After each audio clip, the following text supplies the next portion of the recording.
Welcome to This Week in Orthodoxy, the world's only online video newscast focused on events in the life of the Orthodox Church. I'm Emmy Louveris. These are some of the stories making headlines this week. Catholics and Orthodoxy consensus over synodality document. Muslims have moral obligation to protect Christian presence in the Middle East, says Patriarch Theophilos III. Enthronement of His Grace Bishop Irenej of the Serbian Eastern American Diocese, and Orthodox presence at Boy Scout Wash Jam 2016. First up, Catholic and Orthodox theologians met in the Italian town of Chieti for the 14th plenary session of their International Dialogue Commission. The meeting, which began on September 15th, ended on the 22nd, bringing together two representatives from each of the 14 Orthodox churches, alongside 28 Catholic participants under the shared presidency of Cardinal Kurt Koch from the Pontifical Council for the Promotion of Christian Unity and Archbishop Job of Telmessos from Ecumenical Patriarchate.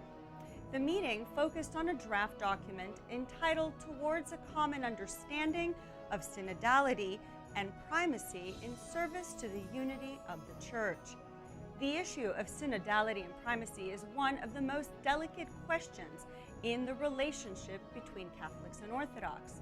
Speaking of the encounter in Cuba last February between Pope Francis and Russian Orthodox Patriarch Kirill, Monsignor Palmieri said all such meetings and exchanges between church leaders provide a positive context within which theologians can advance their dialogue. He also pointed to the historic encounter last April between Pope Francis, Patriarch Bartholomew, and Archbishop of Athens, Hieronymus. The theological dialogues, he stressed, are not simply academic discussions separated from the life of the Church, but rather they are concerned with the very heart of the Church's life. The themes of synodality and primacy, he said, are at the center of attention right now. Discussing these themes, he said, means thinking together about ways in which a reconciled church can better serve the mission of the Church to bring the gospel to all people. And next up, while Christian leaders hold an important role in protecting Christian presence in the Middle East, Orthodox Church Patriarch Theophilos III said Muslims also hold this moral obligation. In an exclusive interview with the Jordan Times, Patriarch Theophilos said it is high time for Christian leaders in the Middle East to realize their responsibility and obligation to encourage Christian presence in the region. He urged the spiritual heads to unite in encouraging the remaining Christians to stay in their homelands, especially at a time when migration and forced displacement are threatening to erase Christianity in the area. We, the Christian leaders who have been living here, must join forces and raise our voices in order to mobilize the world opinion to support and second our efforts for protecting the Christians of the Middle East in order to encourage them to remain in their homelands, said Patriarch Theophilos III. Moreover, he continued, Muslims in the Middle East should also help maintain the Christian presence in the region. The Orthodox leader urged the Muslims to join in their efforts to do so.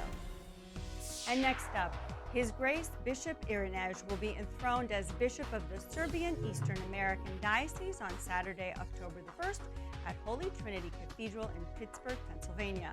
Taking his place as the 5th Serbian Orthodox Bishop of Eastern America, he will be delivering his first archpastoral message to his new flock.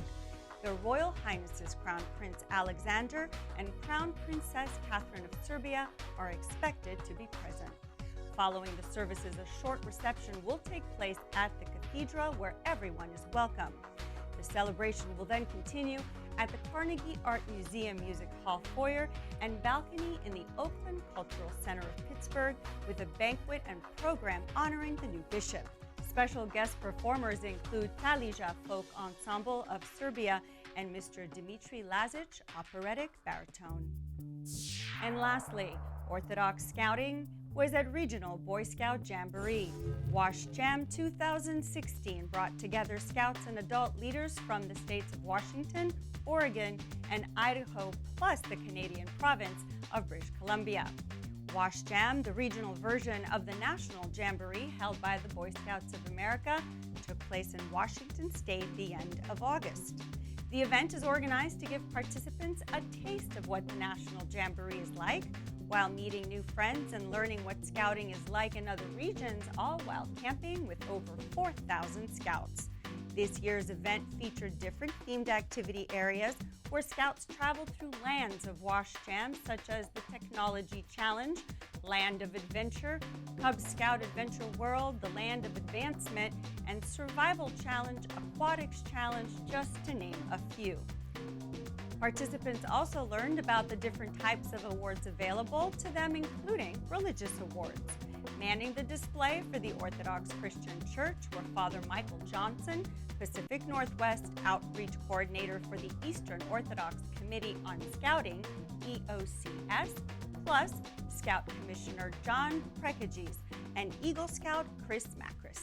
The display featured an icon of Saint Alexei, Crown Prince of Russia. In 1909, Alexei became the world's first Orthodox Christian Scout. As far as it is known, Alexei is the only Boy Scout of any faith to become a saint. The young prince was only 13 years old when he and his entire family were put to death by their communist captors, who were determined to destroy not only religious freedom, but religion itself. Although in the past more faiths were present with displays, the Orthodox Church was the only one, along with the Mormon Church this year. Under the circumstances, Father Michael provided information on religious awards intended for youth of any faith who visited their display. Many of the visiting parents thoroughly appreciated this ecumenical gesture by the oldest Christian church. While there are certainly important differences between Orthodox Christianity and other faiths, there is a broad agreement on one important truth, that religion is vitally important in the proper development of any growing child. And from OCN, are you looking for ways to provide your children with Orthodox-centered activities? The Children's Word is a weekly Sunday bulletin created for Orthodox Christian young people that includes a message on the Sunday gospel lesson and on one of the saints for the week. You'll also find lesson-centered activities and a coloring page that can be downloaded and printed. Whether you're a parent, Sunday school teacher, or youth volunteer, log on to myocn.net and find various Orthodox Christian materials that will support you and your family in your daily faith walk. Click on the Children's Word found under the Read tab. Now, much like public radio and TV, we rely on support from our viewers, listeners, and myocn.net visitors like you. Be a part of our growth and make a contribution today where your donation can support us as we highlight the Orthodox Christian faith through media, breaking down communication barriers while building up avenues connecting Orthodox Christians worldwide through our state-of-the-art website, Facebook, Twitter, or on our YouTube OCN video channel. And that brings another edition of This Week in Orthodoxy to a close. Wishing you a blessed week for everyone here in our OCN studios. I'm Emily Veras. Let's go forth in peace.